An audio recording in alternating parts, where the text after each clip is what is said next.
तशी एक गोष्ट घडली की आम्ही गोव्यातला प्रयोग संपूर्ण चांगला धमाल गोव्यातल्या ऑडियन्सला खुश करून आम्ही निघालो.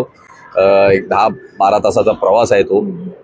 त्या प्रवासात अचानक खेडच्या हायवेला म्हणजे समोर दरी होती आणि म्हणजे आमच्या ड्रायव्हरचं कौशल्य ते की त्यांनी त्या दरीत कोसळू न देता एका ट्रकला धडकली गाडी.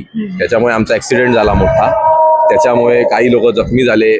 मला पण इथे डेंगू आलाय. काही लोकांना कमरेला मार लागला कारण तो झटका इतका जोरात होता.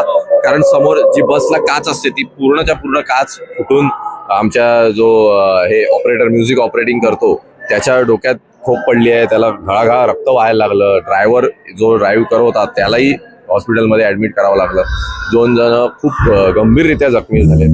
पण त्या एवढ्या प्रसंगातनंही आम्ही बाहेर आलो आणि आज तोच म्युझिक ऑपरेटर डोक्याला पट्टी लावून आपण म्हणतो ना रणभूमीवर किती काही झालं शो मस्ट गो ऑन, तसा तो आज तो उभा आहे. आम्ही पण सगळे कलावंत, कोणाला कमरेला लागलाय, कोणाला हाताला खरचटलाय, सालपट निघाली आहेत, डेंगू आलाय, तरी त्याच जोमाने त्याच ताकदीने आम्ही काम करतोय. कारण शो मस्ट गो ऑन आणि मराठी रंगभूमीची जी ताकद आहे ती आम्हाला बळ देते, एनर्जी देते आणि तीच आम्ही परफॉर्म करतो.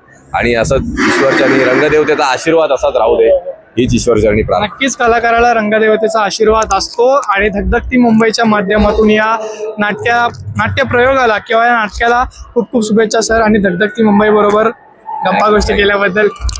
धगधगता इतिहास आहे हा मराठी रंगभूमीचा. अलबत्या गलबत्या यो.